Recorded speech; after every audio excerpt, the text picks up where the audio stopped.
최경영의 최강 시사.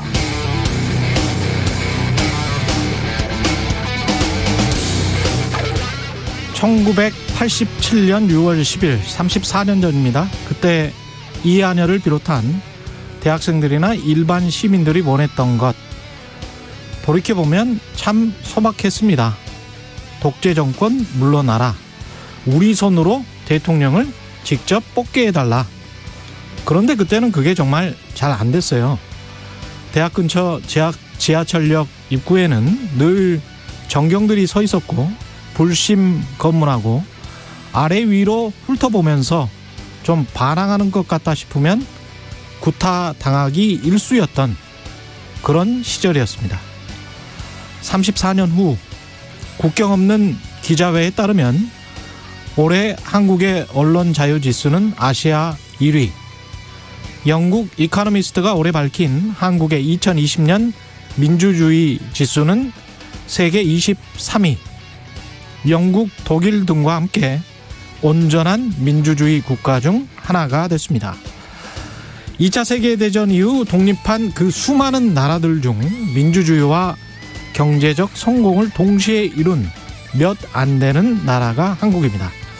그러나 민주화되고 나니 더 민주화되어야 할 것들이 많이 보이죠. 갑과 을, 직장 문 앞에서 멈춰선 민주주의, 불평등, 빈부격차, 이런 것들이 모두 실체적 민주주의를 가로막는 요소들입니다. 아직도 갈 길이 먼 것 같습니다.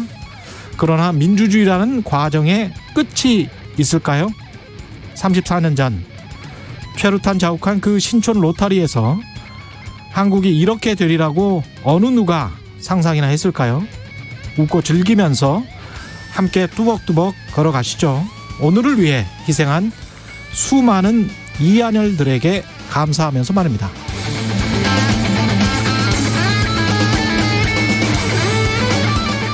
네, 안녕하십니까. 6월 10일 세상에 이익이 되는 방송 최경영의 최강시사 출발합니다. 저는 KBS 최경영 기자고요. 최경영의 최강시사 유튜브에 검색하시면 실시간 방송 보실 수 있습니다.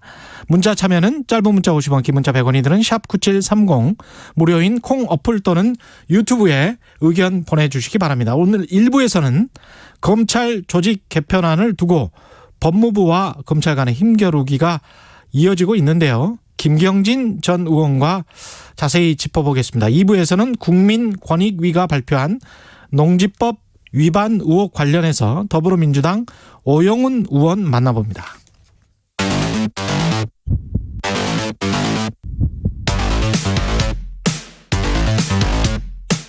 오늘 아침 가장 뜨거운 뉴스 언박싱. 자, 뉴스 언박싱 시작하겠습니다. 민동기 기자, 김민하 평론가 나와 있습니다. 안녕하십니까? 안녕하십니까? 광주에서 철거 중이던 이 건물, 저도 CCTV 보니까 방송에서 그냥 갑자기 무너지대요.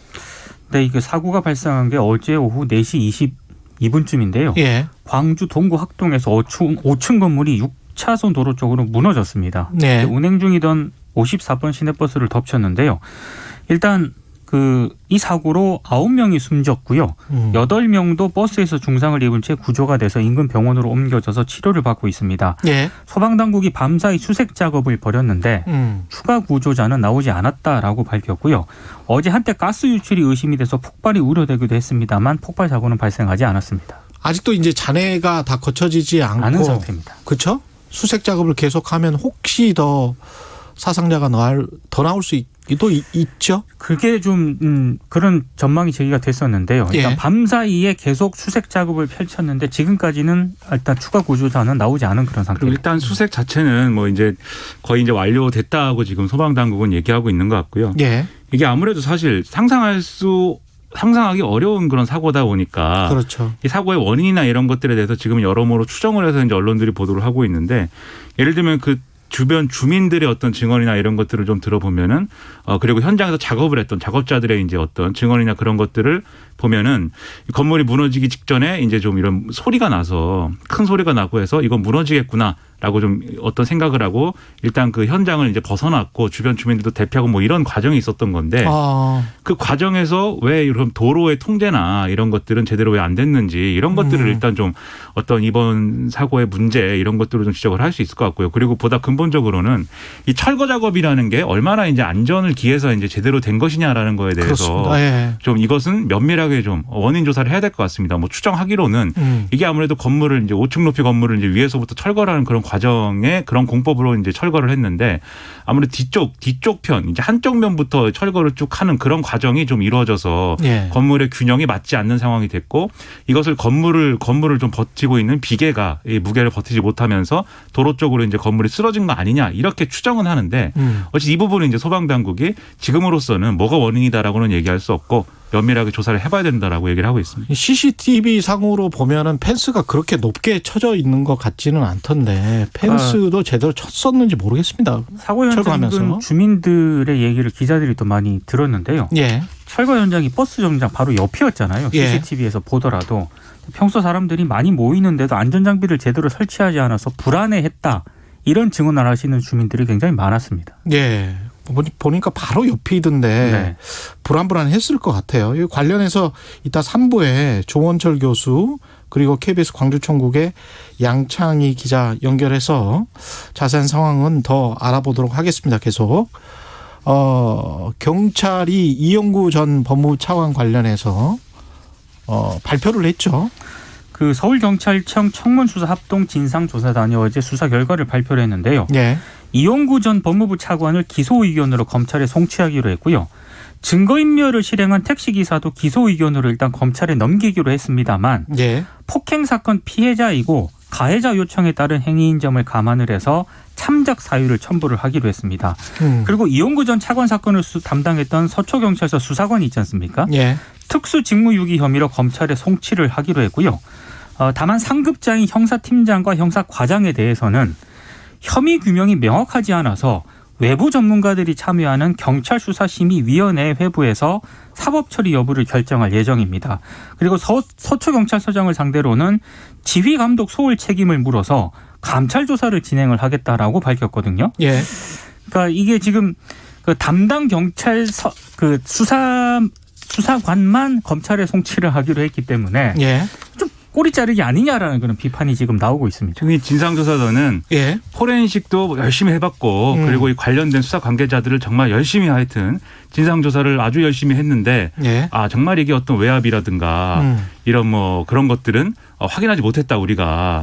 그리고 이 사건에서 이제 우리가 핵심적으로 봐야 될 것 중에 이용구 전 차관이 그 사건에 연루돼서 당시에 사건을 일으켰을 당시에 경찰들이 이 사람이 차기 공수처장 첫 공수처장 후보로 거론되는 인물이고 그리고 법무부 법무실장을 했고 이 정권에서 좀 중요한 인물이다. 이 사실을 이제 알았느냐 이게 이제 핵심 아니겠습니까?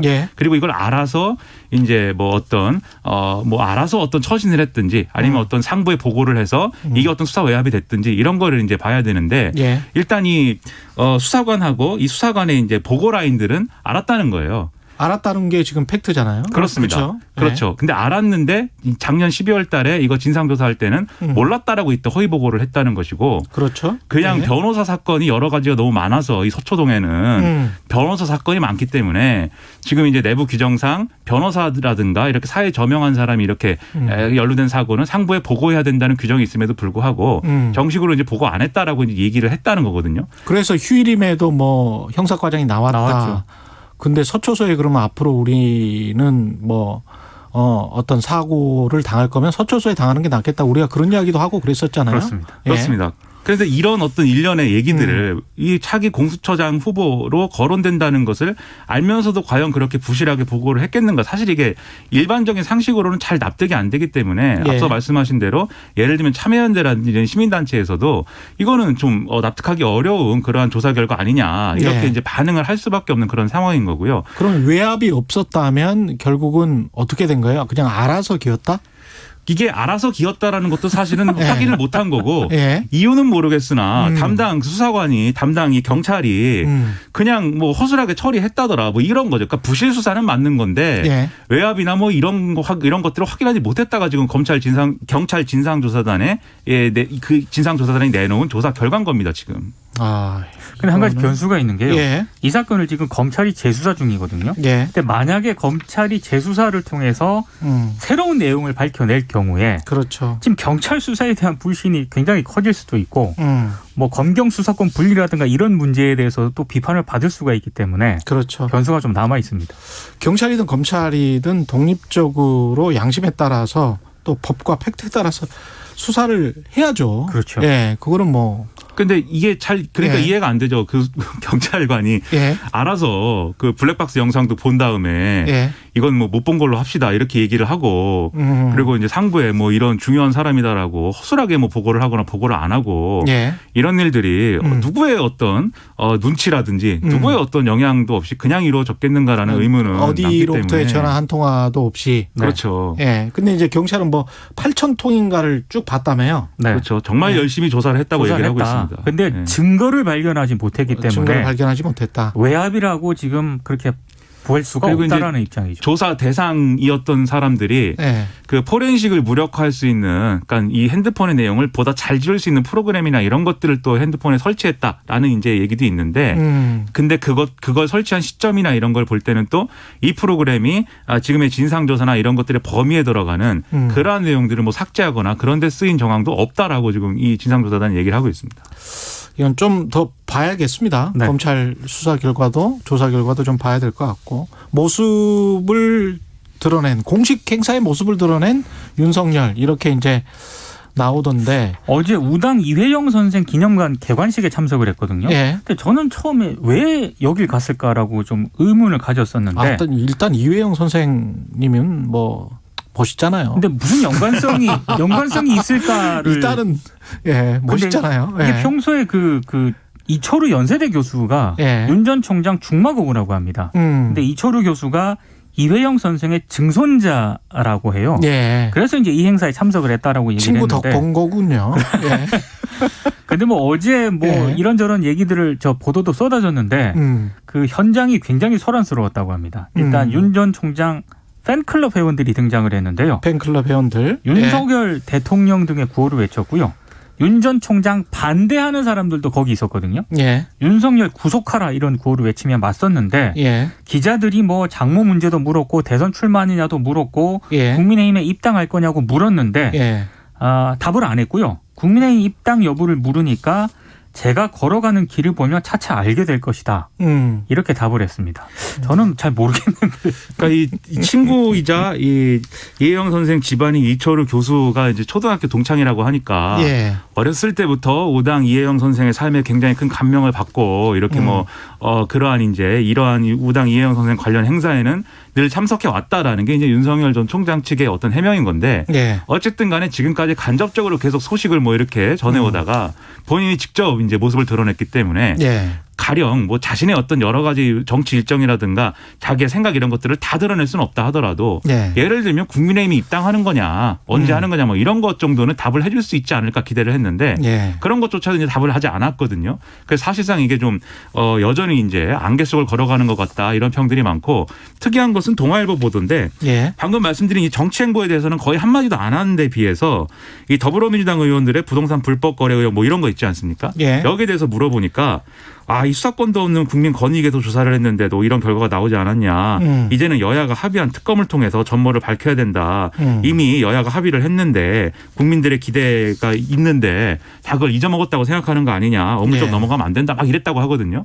그러니까 사실 수사 뭐 이런 예. 것들은 본인이 잘 아는 분야이기 때문에 언론이 물어보면 이렇게 많은 대답을 잘 해줍니다. 굉장히 좋은 이제 이 취재 대상이죠. 예. 그런 정치에 대해서는 이렇게 한마디도 하지 않았다는 걸 볼 때 준비가 안 된 것 같다. 동아일보 좀 기자의 그 LH 질문은요. 예. 현장에서 한 게 아니고요. 나중에 따로 전화를 통해서 예. 한 거기 때문에. 차분하게. 네. 예. 수사 평론가인 것 같아요. 윤석열 전 총장의 지금 상태는. 지금 상황은 이제 이미지 정치와 논평 정치를 하면서 그렇죠. 어느 정도 본인이 유리한 것만 이야기를 하는데 결국 이 복잡다단한 자본주의 한국의 이 지금 상황, 특히 상황에서 그 수많은 정치 외교적인 문제 그리고 빈곤 문제, 불평등 문제, 세금 문제 뭐 여러 가지 부동산 문제까지 아주 골치 아픈 문제들이 그래서 있거든요. 언론들이 정답이 없는 문제들이 많습니다. 언론들이 예. 윤 전 총장 관련한 보도에서 가장 예. 많이 등장하는 키워드들 중에 하나가 열공입니다. 지금도 열공. 굉장히 공부를 하고 있지 않습니까? 그러니까 사실 쉽지 않을걸요. 그런 것들을 예. 모두 완벽하게 알고 대통령 된 사람은 사실 없긴 하거든요. 그렇기 때문에 그런 것들의 세세한 하나하나의 뭐 대책을 다 얘기를 해내라 이게 아니라 정말 비전을 제시해야 돼. 본인이 갖고 있는 예. 정치적인 비전이 뭐냐, 전망이 뭐냐, 철학이 예. 뭐냐 이걸 이제 묻는 건데 그래야 아직은 이제 토론이 되거든요. 그렇죠. 예. 그래야 토론이 되는데 이거는 지금 쉽게 말해서 우리가 하는 거예요. 얘기를 안 하니까요. 저희가 추정을 하는 거죠 지금. 예. 네. 예, 이상한 상황입니다. 여전히. 인터뷰 한번 해주세요. 네. 예. 아니 저는 너무 환영합니다. 윤석열 전 총장님이 한번 오셔가지고 또는 뭐 전화로도 가능합니다. 예. 제가 전화번호도 사실은 알고 있는데 그 전화번호가 그 전화번호인지는 모르겠습니다만은 예. 꼭 좀 출연 또는 전화 인터뷰 요청드리겠습니다. 예. 예, 부동산 전수조사 관련해서 민주당 국회의원들 일부가 지금 반발을 하고 있고 국민의힘 같은 경우는 감사원으로 이거 가겠다라고 했는데 장제원 의원도 이거 비판을 했더라고요. 그건 실수다라고 비판을 했고요. 예. 실제로 어제 이제 국민의힘 의원 같은 경우에는 공식 의뢰를 했거든요. 예. 근데 감사원에서 일단 난색을 표했습니다. 이거 법적 근거가 없다라고 난색을 표했는데도 불구하고 공식 의뢰를 했고 그래서 지금 장제원 의원도 비판적인 입장을 내놨고요. 그 조경태 의원이 있지 않습니까? 네. 어제 기자회견을 했는데 이건 권익위에라도 조사를 의뢰하는 게 맞다라고 지금 지적을 하고 있기 때문에 이런저런 논란이 좀 제기가 되는 상황입니다. 국민의힘은 법이 그렇게 돼 있지 않다고 하면 원포인트로 법을 바꿔서라도 감사원에다가 조사 의뢰할 수 있는 거 아니냐. 본인들 조사하려고 원포인트로 법을 바꿔? 그렇죠. 이렇게 역제안을 막 하고 그러는데 그럼 그렇게까지 해서 감사원을 고집하는 이유는 뭐냐. 예. 지금 권익위를 믿을 수 없다라고 주장하는데 왜냐하면 전현희 전 의원이 권익위원장이기 때문에 권익위가 하는 건 믿을 수 없다 이렇게 주장을 하는데 예. 오히려 이게 역공의 빌미를 또 주는 거죠. 그래서 더불어민주당의 경우에는 최재형 감사원장을 그동안 계속 대선 후보로 거론해왔기 때문에 본인들한테 뭔가 유리한 어떤 방식의 조사를 기대하고 지금 이런 주장하는 거 아니냐라고 하면서 예. 그럴 거면 차라리 윤석열 전 총장한테 조사를 하라고 해라. 이렇게 예. 꼬집는 이런 반응도 나오고 했거든요. 예. 그러니까 사실 이게 오히려 국민의힘 입장으로는 제가 볼 때도 좋은 수가 아닌 것 같은 게 그러니까 예를 들면 과거 최재형 감사원장이 탈원전에 관련된 감사라든가 이런 걸 했을 때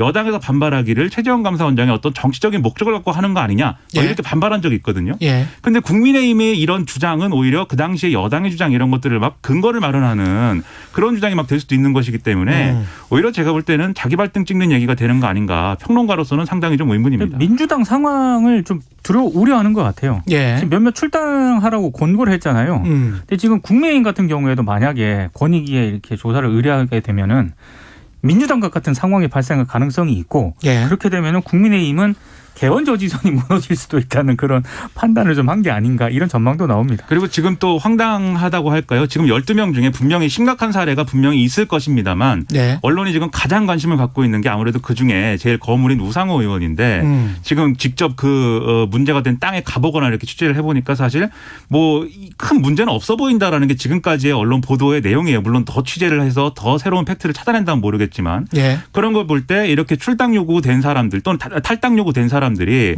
실제로 이제 수사를 받거나 해서 별 문제가 없다라는 결론이 나와서 대부분 이제 몇 명은 뭐 전부는 아니더라 할지라도 대부분 복당을 하거나 했을 때 그러면 이제 국민의힘에 대해서는 국민들이 어떻게 보게 되겠는가 여기에 대한 답을 지금 갖고 있어야 되는데 상당히 단견으로 이 문제 접근하고 있다 그런 생각입니다. 너무 이 정치공학적으로 보면 안 될 것 같고요. 네. 관련해서 이 지난번에 이제 트럼프 대통령이랑 조 바이든 대통령 후보 그때는 그랬죠. 그래서 이제 선거를 하는데 펜실베니아에서 아주 경합을 네네. 해서 계속 이제 투표를 개표를 하는 그런 상황에서 공화당 추천의 선관위원이 위원장이었어요. 네. 펜실베니아주에. 그래서 인터뷰를 하는데 당신 공화당 추천 아니냐고 CNN이 물어보니까 공화당 추천이지만 아주 엄정하게 선거 관리를 하고 있고 국민들은 믿을 것이다 이렇게 이야기를 했거든요. 네. 그 이외에 어떤 반론도 나오지를 않았거든요. 그게 어떤 민주주의를 믿는 자세인 것 같아요. 그러니까 누구든지 추천을 하죠. 지금 방송 심의위원도 마찬가지고 다 추천을 하잖아요. 방송통신위원회도 그렇고 각 당에서 추천을 하잖아요. 그러면 그 올라간 다음에는 공정하고 중립적으로 할 것이라고 믿고 그 사람들도 그렇게 해야 되고 그렇죠. 그렇지 않으면 민주주의가 작동하지 않죠. 너무 사회적 신뢰가 낮은 것 같고요. 그것에 예. 사회적 신뢰를 깎아내리는 것에 정치권이 일조하고 있어서 상당히 우려가 되고. 근데 미국도 다 좋은 건 아닙니다. 네. 예, 미국도 다 좋지 않습니다. 너무 미국을 좋아하시는 것 같아요. 아니 꼭 그렇게 그런 건 아니고 하나의 예로 들었을 뿐입니다. 우리 김민하 평론가. 예, 미국 싫어하지 마시고요. 저 미국 좋아합니다. 네. 뉴스 언박싱 김민동기 기자 김민하 평론가였습니다. 고맙습니다. 고맙습니다. KBS 1라디오 최경영의 최강시사 듣고 계신 지금 시각은 7시 40분입니다. 서해 5도 지역은 이미 비가 시작됐습니다. 오늘 비는 오후 들어 경기 북부 지역과 제주도 지방, 밤이 되면 우리나라 서쪽 지역으로 확대되고 내일 새벽 전국에 걸쳐 내릴 것으로 보입니다. 내일은 비가 그치는 소강 상태에 들 때도 있겠지만 내일 밤 서쪽 지역부터 차츰 그쳐갈 텐데요. 많은 곳에서 30에서 80mm 정도 다소 많은 비가 예상되고 특히 오늘 밤부터 내일 오전 사이 전라남도 해안 지역과 지리산 부근, 경상남도 남해안과 제주도 지방은 시간당 강우량이 30mm가 넘는 강한 비, 또 많은 비가 내릴 것으로 보고 있습니다. 오늘 흐리고 비 예보가 있기 때문에 한낮 기온은 어제보다 낮겠지만 오늘도 더위는 이어지겠습니다. 서울과 세종 29도를 비롯해 전국은 22도에서 31도 사이가 되겠습니다. 지금 서울 기온은 23.1도입니다. 날씨 정보입니다. 다음은 이 시각 교통 상황 알아보겠습니다. 공인혜 씨입니다. 네, 이 시각 교통정보입니다. 출근길 사고로 지나기 어려워진 곳 영동고속도로 강릉 쪽인데요. 서창에서 월곶, 군포에서 부곡 사이 상습정체 구간 지나 마성 터널부터 양지 터널 사이 8km 구간 정체 심한 이유 사고에 영향 남아서고요. 더 가서도 강천 터널을 3km 정도 지난 노림리 2차로와 갓길 차단하고서 승합차 사고 처리 중입니다. 2차로와 갓길 막고 차량들 우회 이동시키고 있는데요. 현재 사고 지점 경사와 커브고 심하고 안개도 매우 짙습니다. 살펴 이동하시기 바랍니다. 경인고속도로 서울 쪽은 부천에서 신월까지 더딘데 신월 부근 1차로에서 사고가 나 뒤쪽으로 영향을 받고 있습니다. KBS 교통정보센터였습니다. 오늘 하루 이슈의 중심. 당신의 아침을 책임지는 직격 인터뷰. 여러분은 지금 KBS 1라디오 최경영의 최강시사와 함께하고 계십니다. 네, 검찰 고위 간부 인사와 조직 개편안을 두고 법무부와 검찰 간의 미묘한 입장 차이를 보이고 있습니다. 박범계 법무부 장관은 조직 개편안 관련 견해차를 상당히 좁혔다. 이렇게 밝힌 반면에 대검은 의견을 전달했다. 이렇게 이야기하고 있는데요. 검찰 출신 변호사시죠? 김경진 전 의원 나와 계십니다. 안녕하세요. 안녕하세요. 김경진입니다. 이 검찰 이야기하기 전에 네. 어제 어디 종편 나가셔가지고 이야기하세요. 방금 전에 뉴스 언박싱에서 그 이야기를 우리가 지금 계속 했기 때문에 국민의힘이 지금 감사원에 우리도 전수조사 받겠다. 그런데 감사원에 받겠다. 네. 이거에 관해서 어떻게 생각하세요? 그러면 안 되죠. 감사원에 가는 거는 법적으로 지금 감사원법 24조 3항에 뭐라고 돼 있냐면 그러니까 감사원법 24조가 감사원의 직무 감찰을 할 수 있는 범위에 대해서 규정을 하고 있거든요. 그러니까 한마디로 감사원의 권한 사항에 대해서 규정을 하고 있는데 이제 정부라든지 지방자치단체 또 법령에 의해서 만들어진 공기업들 뭐 이게 이제 감사원의 감사 대상인데 24조 3항에 국회, 법원, 헌법재판소에 소속한 공무원 같은 경우는 감사원의 감찰 대상에서 제외한다 이렇게 돼 있어요. 그러니까 감사원 법상 감사원이 할 수 없는 것을 해달라고 지금 요구를 하는 거거든요. 그런데 헌법과 법이라고 하는 것은 이게 기준이잖아요. 이 기준을 반드시 지켜야 되는 거고 지금 기준을 지키지 말라고 감사원한테 요청을 하면 안 되죠. 그래서 한마디로 어제는 민주당이 적절하게 참 펀치를 잘 날렸더라고요 보니까. 그러면 결국은 이제 권익위로 가야죠. 하는 수밖에 없다.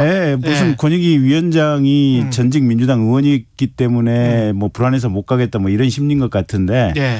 어쨌든 이게 거기서 그러니까 무슨 과잉이 조사 활동을 한다 이러면 그걸 가지고 추후적으로 비판하는 것은 변론이고. 그렇죠.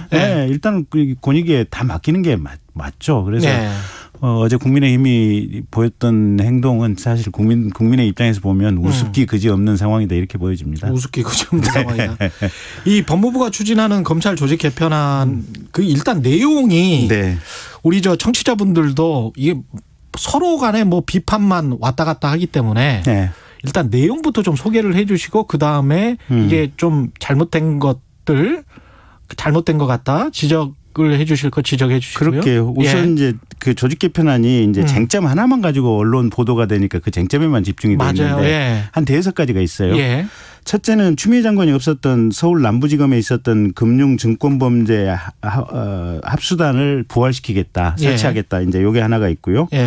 그다음에 이제 반부패 강력 사건과 관련해서 경찰이라든지 타 기관과 수사 협력을 할 수 있는 수사 협력부를 설치를 하겠다. 이제 요건 신설이고요.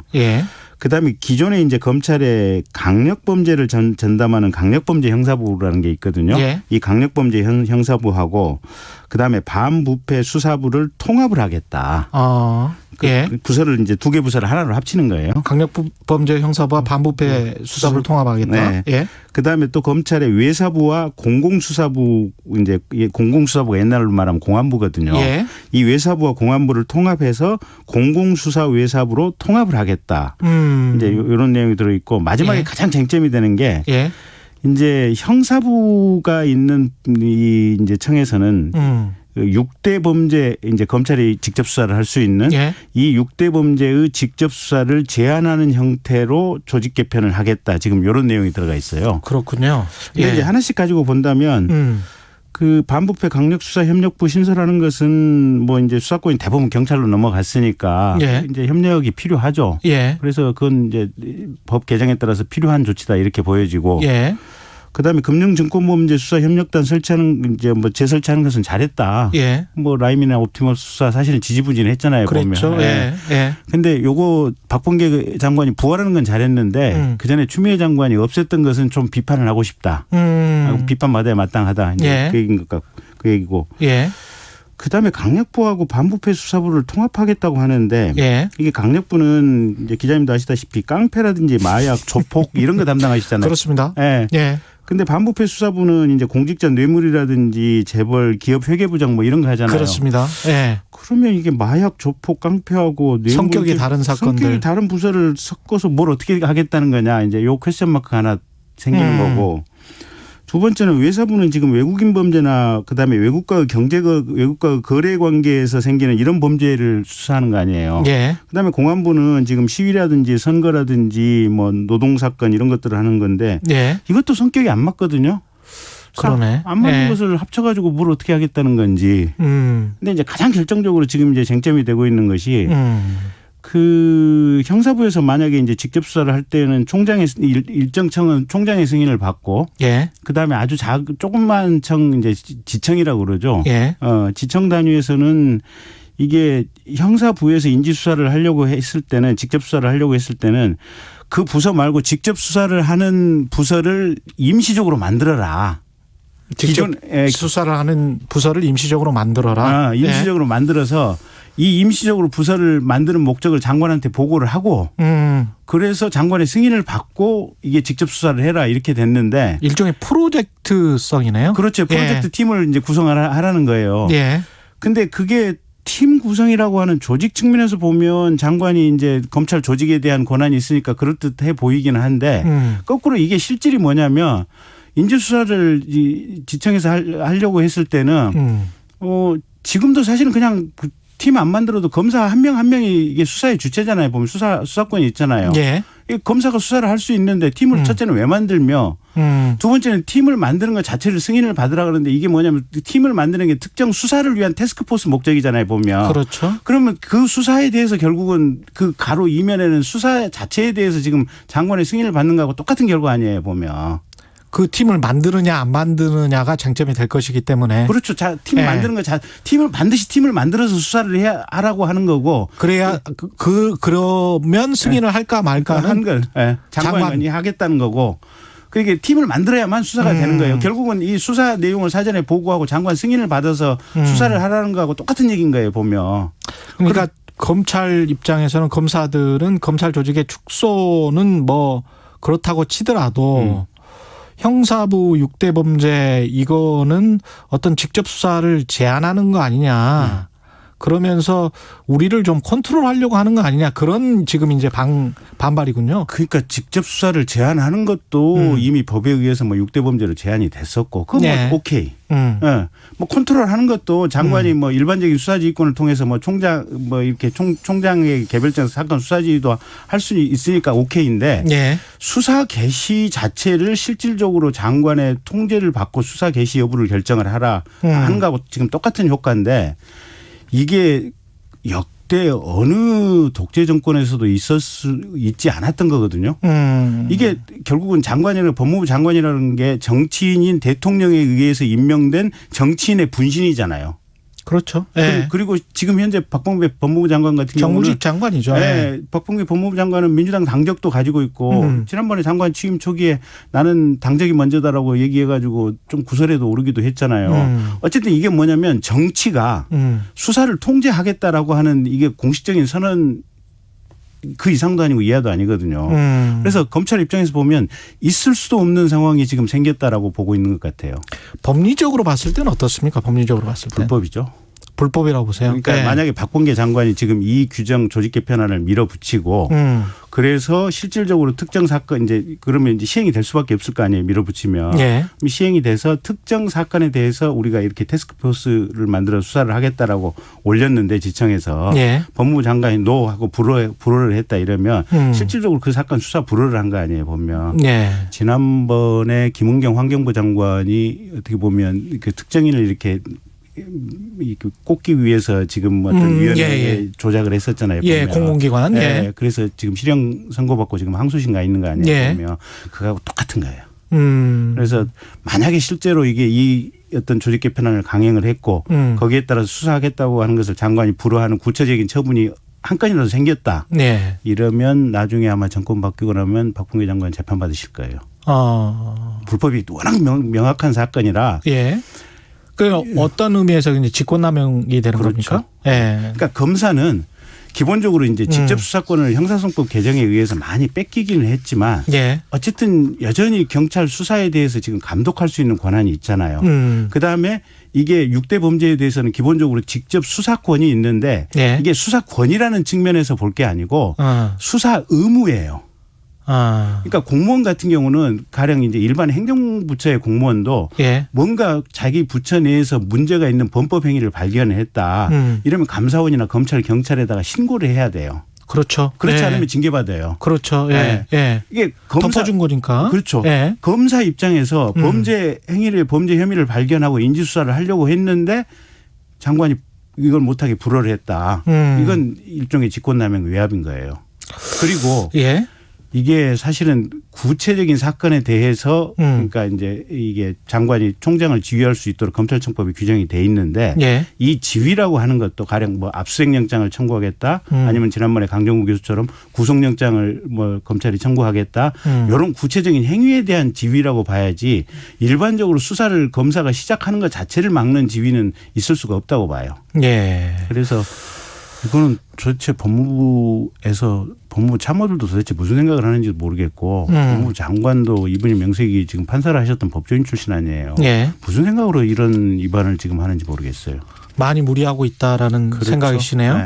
그러면 이 김호수 검찰총장은 지금 어떤 스탠스입니까? 이 상황에서? 당연히 이게 대검 부장들 참모들 소집해가지고 반대 의견 명시적으로 냈잖아요. 예. 그 언론에도 지금 알리라고 했다는 거 아니에요. 예. 그러니까 김호수 총장이 지금 친정부적인 성향을 가지고 있다라고 이제 대외적으로 널리 알려져 있잖아요. 예. 근데 이거는 김호수보다도 훨씬 더 친정부적이라고 밖으로 알려진 이성윤 지금 뭐 고검장이 예. 총장이 됐다고 하더라도 이건 똑같을 거예요.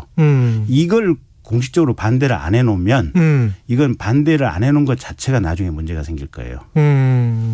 그러면 이 상황이 만약에 그대로 말씀하신 대로 그냥 강행을 하면 그럼 어떻게 되는 겁니까? 검찰과 법무부 간의 일단 갈등은 증폭이 될 거고 예. 근데 현실적으로는 네. 지금 어쨌든 법무부 장관 법무부에서 공식적인 영을 만들어서 뭘 하는 거니까 예. 법무부에서 하자는 대로 할 수밖에 없죠. 불법 상태가 일정 정도 지속이 될 수밖에 없는데. 검사들이 할 수 있는 거는 뭐가 있을까요? 검사들이요? 예. 가령 무슨 뭐 헌법 안 된다면 이건 뭐 아예 이게 입법 사안이니까 이렇게 하면 불법이라고 지금 말씀하셨다시피 불법이라면 헌법 소원이라도 한달치 헌법 소원할 수 있죠. 예. 이 규정 자체, 이 조직 개편안과 관련된 규정 자체가 원천 무효다라고 헌법 소원을 할 수도 있고, 예. 개별 사건에 대해서 만약에 불승인을 했을 경우에는 행정소송을 할 수도 있을 것이고, 근데 이게 헌법 아시다시피 예. 행정소송도 그렇고 헌법 소원도 그렇고 예. 해놓으면 기본으로 한 8개월에서 1년은 가잖아요, 보면. 그렇죠. 그러면 그 시간 동안은 지금 불법 상태가 계속해서 가는 거고, 저는 이 정부가 검찰 왜 이렇게 두려워하는지 모르겠는 게 추미애 장관 때 지금 전국에 반부패 수사부를 3개로 줄여놨잖아요. 나머지 지금 청해는 반부패 수사부 다 없애버렸잖아요. 서울, 광주, 대구 3군데만 있잖아요. 예. 부산 같은 데는 반부패 수사부 특수부가 없는 거예요. 알겠습니다. 지금 시간이 별로 없어서 이제 정리를 하겠습니다. 네. 예.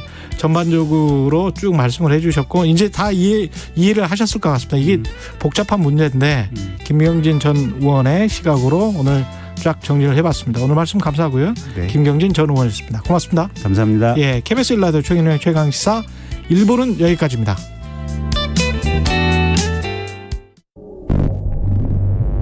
너 공산주의자지. 그럼 너 사회주의자구나. 2021 KBS 연중기획 기억을 기록하다. 그 남영동 대공분실은 뭐 집당 구타가 떨어지고 그냥 그 치조하는 그 책상을 사이에 두고 말을 하면 하는 대로 안 하면 안 한다고 때리고 그것도 직성이 안 풀리면 이제 뒤에다가 그 욕조에다 물을 가득 채워놓고 천으로 된 걸 손을 뒤로 해가지고 묶은 뒤에 욕조 앞에 꿇어 앉혀놓고 어쨌든 최소한 3사람 내지 4사람이 달게 들어가지고 그냥 몸을 거꾸로 집어넣는 거죠, 물에. 욕조에 물고문을 당하기 전까지는 거기에서 내가 물고문을 당하리라고 하는 그런 생각은 별로 안 들었어요. 나중에 이제 당하고 나니까 그런 용도로 설치한 거구나. 박종철 열사를 생각하면은 60민주항쟁도 바로 박종철 열사의 고문 치사 사건이 발화선이 됐고 80년대 민주화를 위해 투신한 노동운동가이자 어느 돌멩이의 외침의 작가인 유동우 씨는 기억합니다. 1981년 그는 남영동 대공분실에 끌려가 혹독한 고문을 당하며 공산주의자라는 자백을 강요받았습니다. 수많은 학생과 일반 시민들이 가혹행위를 당한 대공분실은 박종철 고문치사 사건으로 그 실체가 드러났고 87년 6월 민주항쟁의 도화선이 됐습니다. 대한민국 민주화의 디딤돌이 된 대공분실, 그곳에 남아있는 숭고한 희생을 기억하겠습니다. 당신과 대한민국의 기억, KBS가 기록합니다.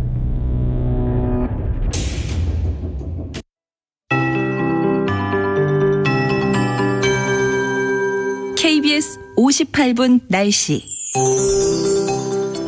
지금 서해 5도 지역은 강하게 비가 내리고 있습니다. 오늘 비는 늦지막히 시작되는 곳이 많겠고 내일까지 다소 많은 비가 내릴 것으로 예상됩니다. 대부분 지역의 예상 강우량이 30에서 80mm나 되고요. 제주도 북부 지역과 서부 지역 또 그밖에 전라남도 남해안, 경상남도 남해안, 지리산 부근에서도 50에서 100mm, 그밖에 제주도 지방은 최고 300mm 이상의 상당히 많은 비가 내릴 텐데 오늘 밤과 내일 오전 이렇게 남해안 지방과 지리산 부근, 제주도 지방에 비가 집중된다는 점 염두에 두시는 것이 좋겠습니다. 오늘 오후 경기도 북부 지역과 제주도 지방 먼저 비가 시작되겠고요. 밤이 되면 서쪽 지역, 내일 새벽에는 전국으로 확대되겠습니다. 내일 비가 잠시 그치는 소강 상태에 들 때도 있겠지만 이후로 다시 비가 내렸다가 내일 밤 서쪽 지역부터 비는 다시 그쳐갈 것으로 보입니다. 오늘 일찌감치 날이 흐려지기 때문에 한낮 기온이 어제만큼은 아닙니다. 하지만 오늘도 30도 안팎의 더위가 이어지겠습니다. 낮 최고 기온 대구 31도, 대전 30도, 서울과 세종 29도의 높은 기온이 예상됩니다. 미세먼지는 경기 남부 지역을 중심으로 종일 나쁨 단계가 예상되고 오존의 경우 점차 오존 농도가 높아지면서 대부분 지역에서 나쁨 단계를 보이겠습니다. 지금 서울 기온은 23.4도입니다. 윤지수입니다.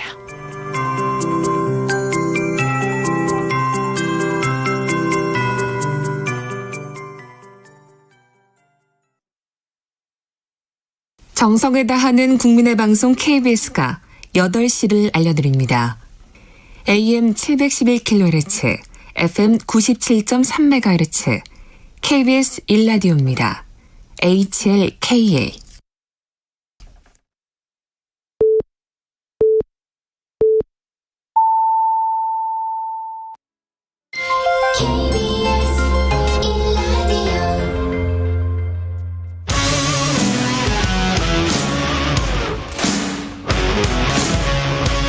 오늘 하루 이슈의 중심 최경영의 최강 시사.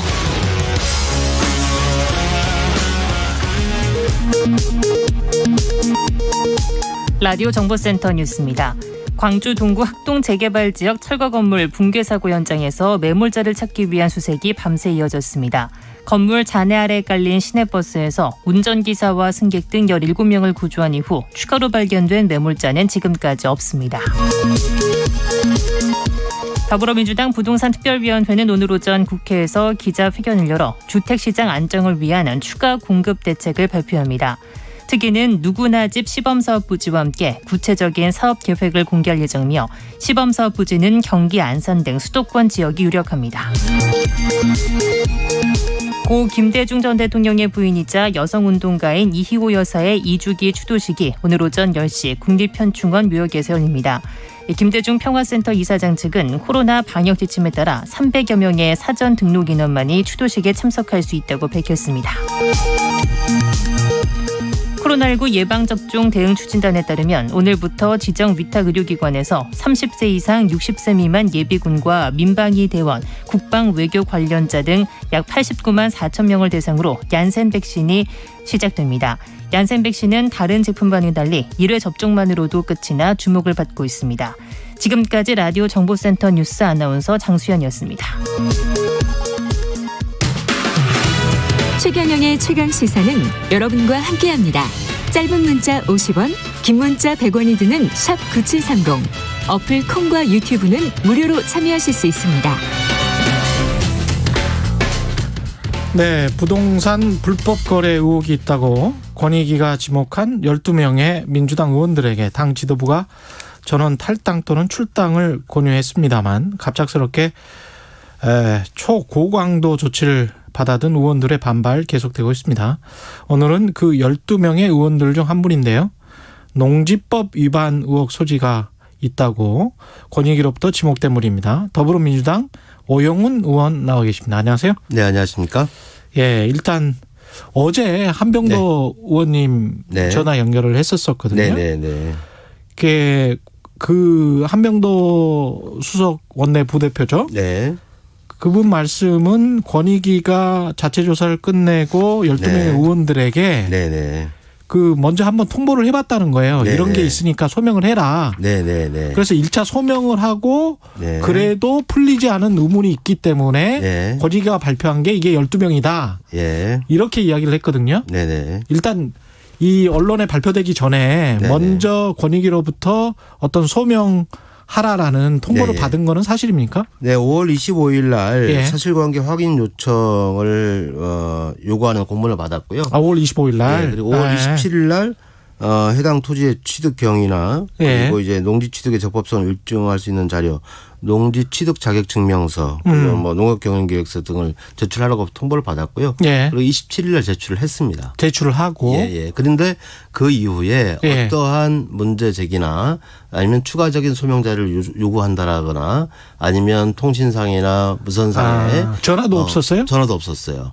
저는 그래서 이 부분에 대해서는 공직자 재산 신고의 대상에 목록에 계속 올라와 있던 것이고 지금까지 어떤 의혹도 받은 적이 없습니다. 그렇기 때문에 당연히 문제가 없다고 판단했고 권익위가 요구하는 자료를 성실히 제출했기 때문에 문제가 전혀 없다라고 판단을 했죠. 그랬는데 대상에 올라 있었다. 네.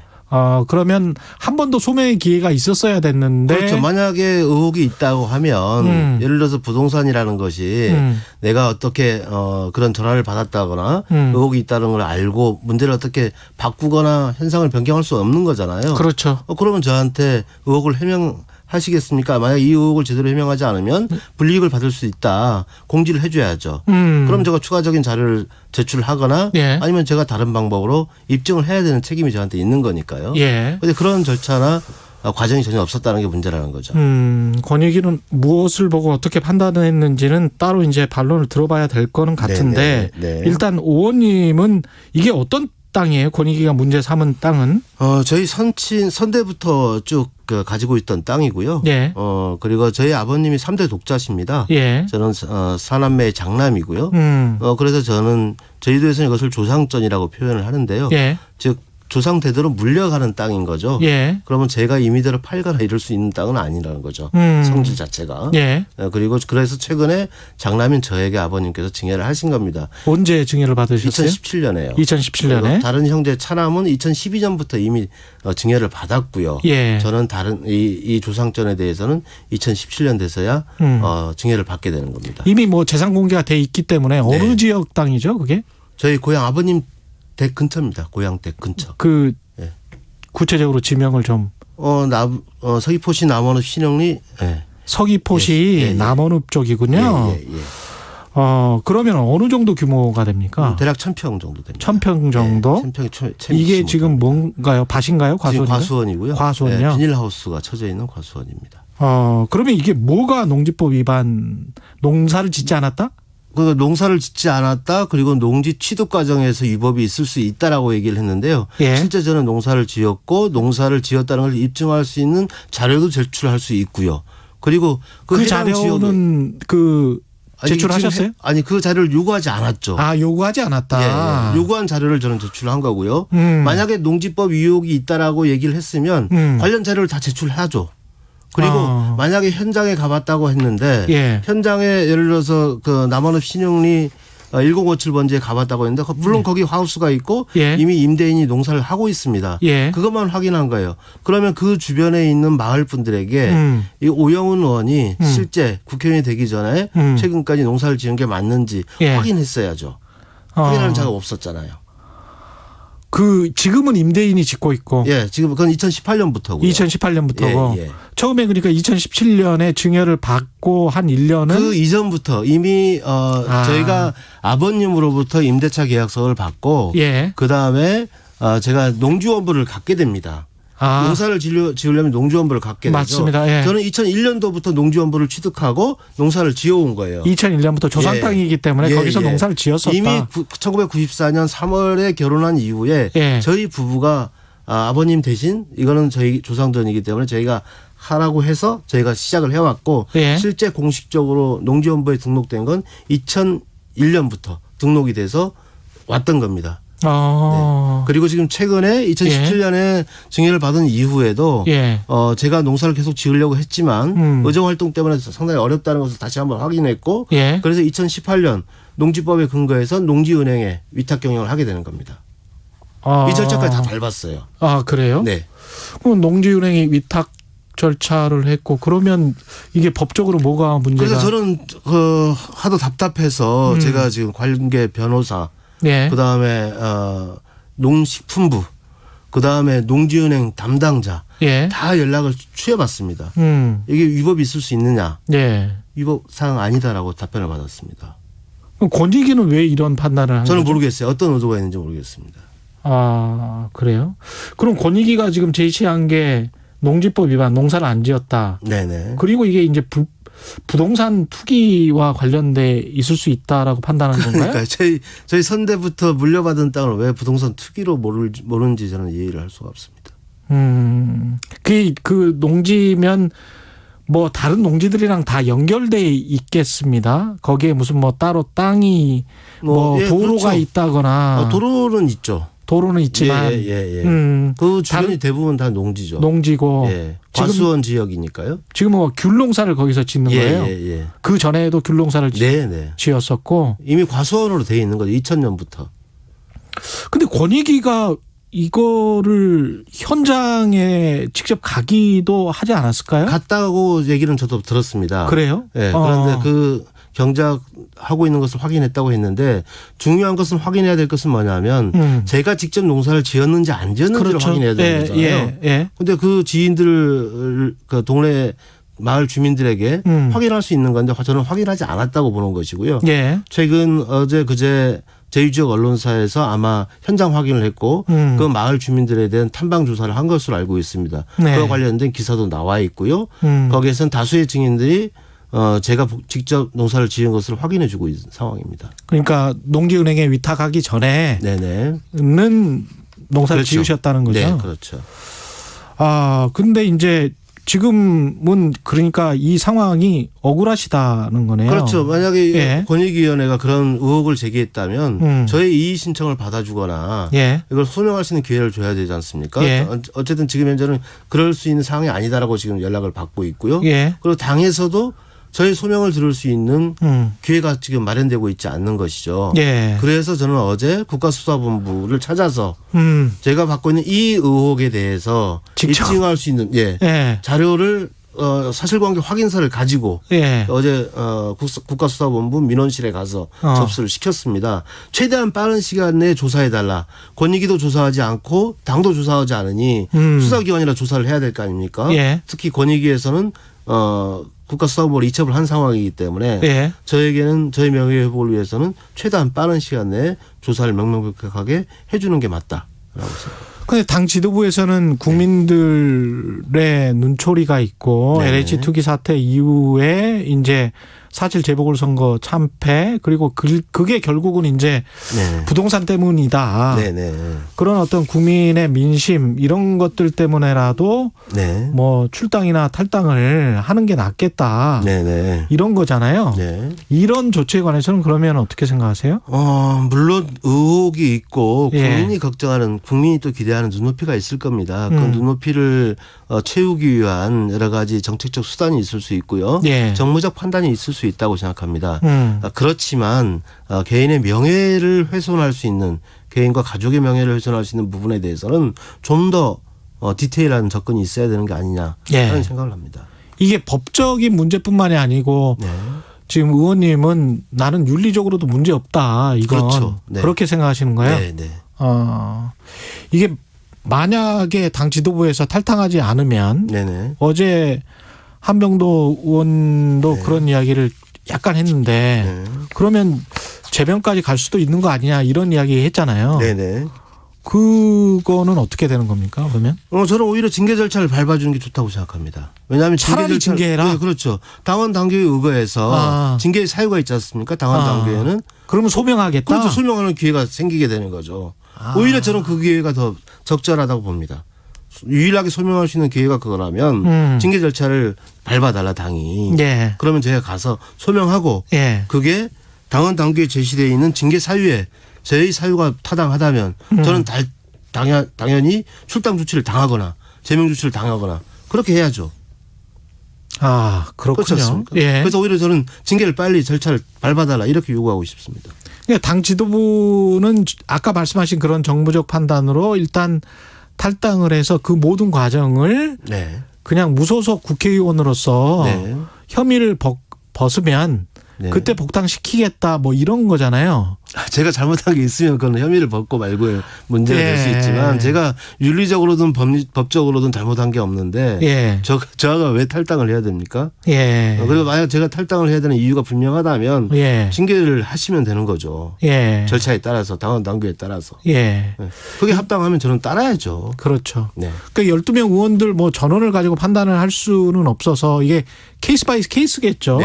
경우는 다 다르고 다른 의원분들이랑 이야기 혹시 해보셨어요? 이 문제 관련해서는 협의하고 있지 않습니다. 협의하지 않고 다 각자의 문제니까 하기상 사안이 다 다르기 때문에 저는 제가 처해진 사안은 다른 문제라고 생각합니다. 다를 수 있다고 봅니다. 관련해서 그럼 당 지도부에 지금 요구하시는 사안을 좀 말씀을 해 주십시오. 그러면 의원으로서. 지금 현재로서는 저는 제가 소명할 수 있는 당이 제기한 문제 에 대해서 제가 소명할 수 있는 기회를 달라는 겁니다. 그 소명할 수 있는 기회가 오게 되면 충분히 소명할 자신이 있고 준비되어 있다는 점 말씀드립니다. 야권도 지금 뭐 전수조사를 받겠다. 국민의힘은 이제 감사원 통해서 받겠다. 뭐 이런 입장이잖아요. 네네. 그 여권은 일단 이렇게 해서 받긴 받았습니다. 네. 국민의힘은 감사원 통해서 받겠다고 하는 이 공식 입장은 어떻게 보십니까? 이해할 수 없죠. 이미 감사원법 제24조에 국회의원은 그 대상이 되지 않는다고 얘기를 해주고 있습니다. 감사원 측에서. 그러면 국회의원을 받을 수 없는데 전수조사를 하겠다는 것은 눈 가리고 아웅하는 것이죠. 안 받겠다는 얘기가 저는 똑같은 것이라고 보고요. 저는 우리 당이 요구하고 있는 권익위 조사라도 당연히 전수조사를 받아야 한다 이런 입장입니다. 그렇군요. 그 감사원 관련해서 감사원 전수조사를 받기 위해서 원포인트법 개정이라도 해서 받겠다. 이런 주장도 나오고 있던데. 물론 이제 그게 가능하다면 그것도 그건 원내대표단이나 지도부에서 판단할 문제라고 생각합니다만은 어떠한 방법으로도 어떠한 기관이든 전수조사를 할 수 있는 방법이면 저는 접근 가능하다고 생각합니다.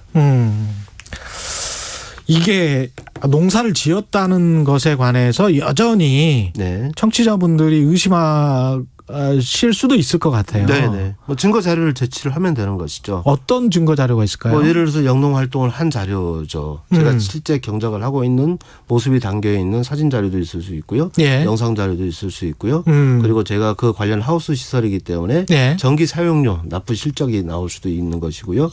그리고 조합원 가입 증명 서류가 있을 수 있는 것이고요. 그리고 조합원 배당 이득이 있을 수 있는 것이고요. 이와 관련해서 제출할 수 있는 자료는 저는 차고 넘칠 수 있다고 생각합니다. 이게 지금 영농활동은 1년에 뭐 며칠 이상 이렇게 돼 있습니까? 네, 보통 이제 아마 100일 이상인가요? 100일 이상인가 그렇게 돼 있죠. 규정들이 있을 겁니다. 그럼 그 전에 그러면 여러 가지 사유가 있는데요. 그 전에 그러면 국회의원 되시기 전에 농업인이셨어요? 네, 농업인입니다. 저희 주소도원이 이제 농업을 통해서 나왔기 때문에. 그러면 뭐 직업 자체가 농업인이셨어요? 그렇죠. 그럼 이게 저희에 대한 조사 자체가 전혀 안 이루어졌던 것이죠. 저는 당연히 농업인이 아닐 것이라는 전제하에 지금 색안경을 낀 거라고 저는 봅니다. 그럼 보통 저 국회의원분들은 농업인이 아니잖아요. 그래서 다 그렇게 이제 생각을 한 것 같은데 그 듣고 보니까 저도 이제 부동산 투기 의혹 관련해서 취재를 많이 했는데 이게 만약에 말씀하신 모든 자료가 다 있으면 이거는 약간 좀 이상하긴 합니다. 좀 이상하긴 하네요. 그 국민의힘이 이 관련해서 이제 감사원 계속 하겠다는 거는 권익위 위원장 못 믿겠다는 거잖아요. 물론 그런 뭐 얘기가 있는 것을 알고 있습니다. 근데 그거는 그 타당하다고 보십니까? 글쎄요. 어떤 위원장이냐 따라서 정치적 유불리를 해석하기는 저는 어렵다고 보고요. 국가의 공식적 기관이기 때문에 공식적 기관에 대해서는 저는 신뢰해야 된다고 생각합니다. 법과 절차에 의해서 진행하면 될 일이라고 생각합니다. 역으로 이렇게 이제 권익위가 어떻게 보면 지금 주장하시는 걸 보면 불성실 조사를 한 거잖아요. 그러면 국민의힘이 만약에 이런 이제 똑같은 일을 뭐 당했다면 그때 국민의힘의 반발은 또 엄청날 것 같거든요. 또 야당 탄압이라 그럴 것 같은데. 어쨌든 그건 또 그 당에서 자체 판단을 하지 않겠습니까? 그 조사한 결과에 대해서. 저는 뭐 그런 그 거릴 수 있는 장치는 있을 수 있다고 생각합니다. 그렇군요. 나는 절대 이제 부동산 투기도 안 했고 나는 원래 농업인이었다.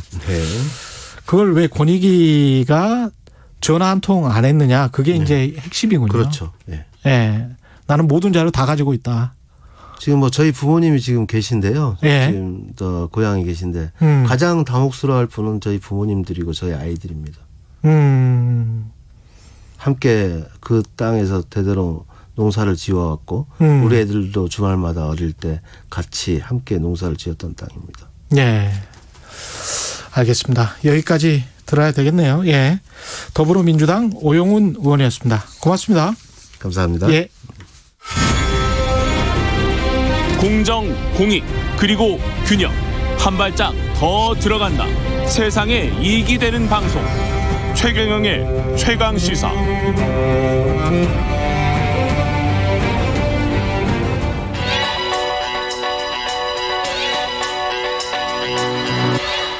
최강시사 서영민의 눈. 네, 서영민의 눈 시작합니다. KBS 서영민 기자 나와 있습니다. 예, 안녕하십니까? 안녕하세요. 예, 오늘은 어떤 이야기인가요? 글로벌 법인세. 글로벌 지난 법인세. 주말에 예. G7 재무장관들이 합의는 했거든요. 근데 아마 확정되는 건 이번 주말에 문재인 대통령도 가는 그 G7 정상회의 예. 그 자리에서 여러 의제 중에 하나로 확정이 될 겁니다. 이 글로벌 법인세가 굉장히 중요한 문제고 제가 한번 오프닝으로도 말씀드렸죠. 이게 얼마나 중요한 문제인지. 그래서 오늘 서영민 기자와 이 글로벌 법인세 합의가 될 듯 하다가 G7 재무장관 회담에서 합의는 됐군요. 네네. 예. 이게 사실 가만 보면 글로벌 세계 경제가 어디로 가고 있나, 뭐 유럽은 무슨 생각을 하나, 그렇죠. 미국은 무슨 생각을 하나가 다 보입니다. 그렇습니다. 예. 그 다 보이는 생각들을 이야기를 좀 해주세요. 네. 예. 일단 크게 두 개 부분입니다. 합의된 부분이 필라 1, 필라 2 이렇게 부르던데요. 예. 첫 번째 부분은 유럽이 간절히 바래왔던 영업하는 나라에서 세금을 내라라는 원칙입니다. 예. 가장 크고 수익성이 좋은 글로벌 기업들 예. 영업이익이 만약에 10%가 넘는다면 넘는 부분의 5분의 1 정도에 대한 과세권은 사업을 실제로 하는 나라에서 그 부여한다. 예. 이런 부분, 유럽이 원했던 부분. 사실은 지금까지는 세금이 싼 나라에 페이퍼 컴퍼니 세워놓고 어떻게 복잡한 방법으로 매출을 그랬죠. 여기 몰아주고 막고 그랬었거든요. 예. 그거를 어느 정도는 하지 마라. 5분의 1은 하지 마라. 뭐 이런 얘기겠죠. 예. 글로벌 교역에 참가하는 나라들은 최소한 법인세를 15%는 유지를 해야 된다라는 게 두 번째 필라, 뭐 두 번째 원칙입니다. 이건 미국이 원했습니다. 예. 근데 이게 두 개가 다 합의가 된 거예요? 네네. 두 기둥으로 합의가 됐습니다. 두 기둥으로? 네네. 그러니까 영업이익이 10%가 넘을 경우 영업이익은 네. 뭐 매출하고 영업이익 이렇게 해서 계산을 하는 그렇죠. 겁니다. 네. 네. 매출 대비해서 계산을 하는 건데 그러면 이게 회계를 정확히 해서 그 기준 가지고 2021년 같은 경우는 2020년 거를 과세를 하게 되겠군요. 네. 이게 그 사실은 앞으로 좀 더 설명을 드리겠지만 지금까지 우리나라가 구글이 우리나라에서 얼마 벌어갔는지 매출 자체를 모릅니다. 모르죠. 애플도 모르고 아마존도 모르고 다 몰라요. 다 섞여 있잖아요. 이게 지금 5분의 1에 대한 과세권을 준다라는 그 자체가 중요하다기보다는 앞으로는 그걸 알 수 있게 될 가능성이 있다. 그렇죠. 그게 중요합니다. 예. 이게 100년 만에 합의인 이유가 가장 돈 잘 버는 기업들, 지금 여기 대상이 될 기업들 다 미국 회사들입니다. 예. 애플, 구글, 아마존, 뭐 페이스북, 마이크로소프트 다 미국 회사들이고 이른바 판 기업들 다 들어가 있겠죠. 혁신을 주도하는 기업들인데 근데 이 기업들이 미국만 벗어나면 그 돈 번 데서 세금을 잘 안 내요. 미국에서는 냅니다. 근데 이게 어찌 보면 도둑질 같아 보일 수 있는 거죠. 예를 들어 보면 구글이 우리나라에서 지난해 한 마켓 등에서 한 5조 원 정도 벌었을 것으로 추정이 됩니다. 근데 구글이 국세청에다가 신고한 구글 코리아의 매출 2,200억 정도고요. 그래서 법인세는 97억 원 냈습니다. 만약에 5조 원 벌었고 영업이익을 한 20-30% 정도로 가정하면 법인세 2-3천억을 내야 됐었거든요. 그런데 98억? 97억. 97억? 네. 이게 국세청이 더 내라 압박은 합니다. 이거 가만히 보고만 있지는 않는데.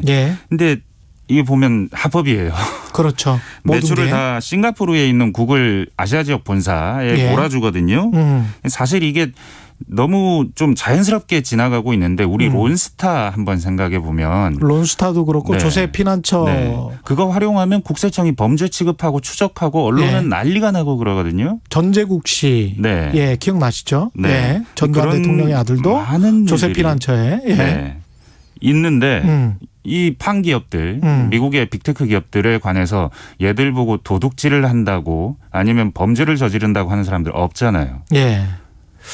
사실은 이게 심각한 문제였던 게 수십 년 동안 이뤄왔으니까 아시아에서 지금 싱가포르 이야기 하셨는데 유럽에 이제 대부분은 이런 어떤 조세 피난처의 역할을 하는 곳들이 소국들이란 말이죠. 조그만한 아일랜드, 룩셈부르크. 아일랜드, 룩셈부르크. 그러니까 피난처는 그런 거고 회피처 좀 우회하려고 그리고 아예 그냥 법인세가 0%인 뭐 버뮤다, 버뮤다 군도 쪽에 있는 케이만 군도 뭐 이런 곳들은 0%예요.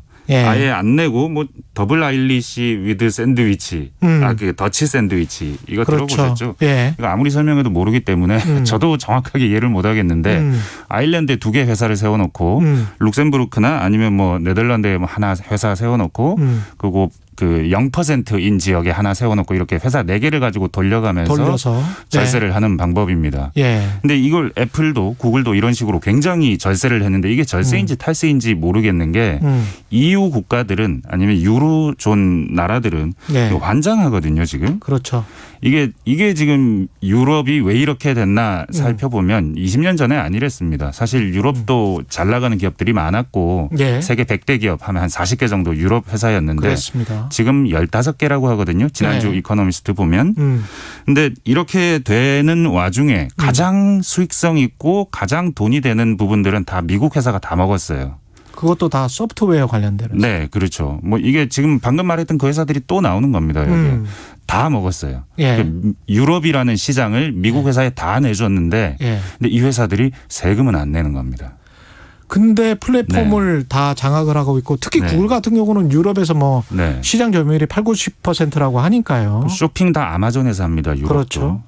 뭐 그런 상황이니까 얼마나 지금 배 아프겠어요. 환장을 하죠. 유럽은. 그래서 끊임없이 이거 영업하는 나라에서 세금을 내라. 시장은 다 잡아먹고. 네. 근데 그게 안 되는 이유가 이게 지금 손에 안 잡히는 물건들을 팔아요. 이 회사들이. 소프트웨어라고 제가 말씀드렸잖아요. 그렇죠? 애플만 아이폰 정도를 팔지 애플도 서비스에서 수익이 굉장히 많이 나고 아마존은 뭐 저기 클라우드 서비스로 돈을 많이 벌고 구글은 검색으로 돈을 벌고 페이스북은 뭐 그걸로 돈을 벌고. 그렇죠. 그러니까 이걸 돈을 매기려고 달라들어도 국내 유한 회사 정도만 세워놓고 공개하지 않아도 되는 회사를 세워놓고 거기서 영업을 하고 우리 매출은 다 지역별 거점에다가 한 번에 몰아서 신고해 라고 하면서 회피할 수 있게 된 겁니다. 회피의 여지가 많은 것. 근데 이게 세계에서 가장 빠르게 변해가는 가장 중요한 산업 분야에서 이 일이 벌어지고 있는 거거든요. 그러니까 지적재산권, 무형자산, 무형소득으로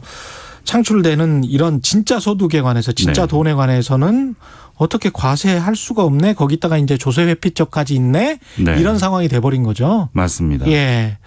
이게 국가 단위로 좀 득실을 따져봐야 될 것 같은데 미국이나 유럽 어떻게 됩니까? 이게 미국 경우에는 트럼프 시절에 이거 절대 안 한다고 했어요.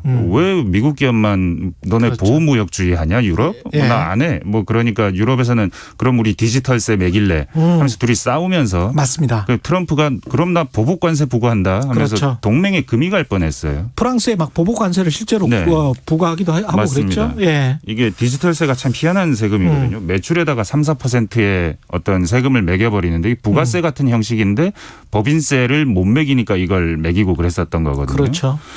그런데 어느 순간 이게 크게 바뀌었습니다. 코로나19가 나오고 바이든이 등장하면서. 바이든이 대통령이 되고. 매출에 3-4% 매기는 거하고 아까 말한 것처럼 영업이익의 한 5분의 1 정도는 내라라고 하는 거하고는 큰 차이죠. 사실은 유럽 입장에서는 돈 번 거죠. 아니 미국 입장에서도 돈 번 것이고. 그래서 그 지금 그 빅테크 업체들이 그렇게 막 화를 내지 않습니다. 이 합의가 나왔는데 여튼 이거 그 워낙에 돈을 많이 썼잖아요. 코로나19 상황에서. 그렇죠. 다들 이제는 그걸 증세를 해야 되는 상황. 거기에 바이든이 등장하면서 바이든은 돈을 더 쓰겠다고 그러거든요. 그러면서 미국 법인세를 올리려고 합니다. 미국 법인세를 올리면 미국에서 떠나면 어떡하나. 조세 회피처로. 그러니 외국의 법인세가 좀 높았으면 좋겠다라는 요인이 생긴 거죠. 저기부터 틀어막고. 우리는 영향 없을까요?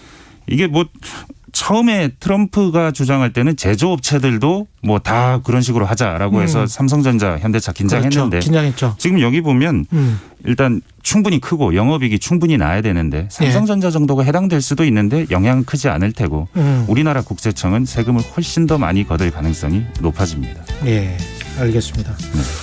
마무리 지어야 되겠네요.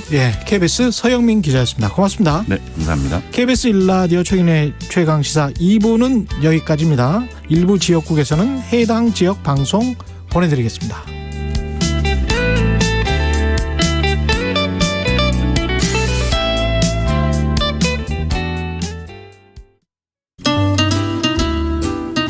주위에서 이제 친구들이 홍사원의 경제쇼를 한번 들어봐라. 그래서 이제 용기가 생겨가지고 계좌도 개설하고 조금 이렇게 재미로도 하는데 많은 도움이 되고 있습니다. 그 출연진들을 어디서 이렇게 섭외를 하셨는지. 이런 경제방송 중에서는 제일 믿을 수 있는 방송이 아닌가. 경제방송은 뭐니 해도 홍사원 기자님이 최고신 것 같아요. 오후 4시 5분 홍사원의 경제쇼. 다른 정보만 전해드립니다.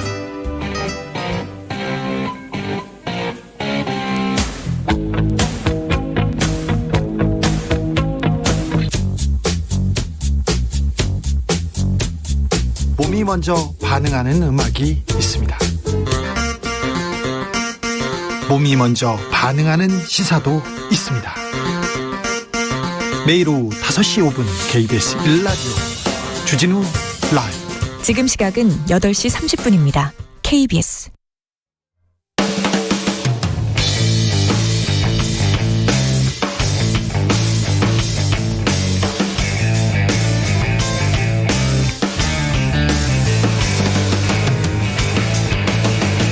최경영의 최강 시사.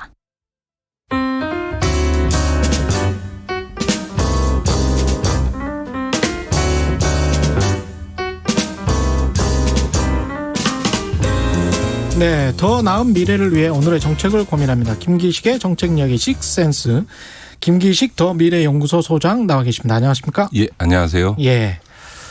기본소득 이야기는 워낙 많이 해서 근데 네, 기본소득의 대항마, 기본소득과 관련해서 김준일 뉴스톱 대표와 예, 그다음에 누구였죠? 이원재 랩 2050 대표가 나와서 이슈 오도독에 한 이야기들이 있어요. 1시간 정도 꼭 좀 보시기 바랍니다.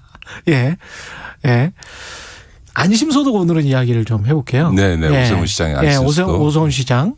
안심소득은 뭔가요?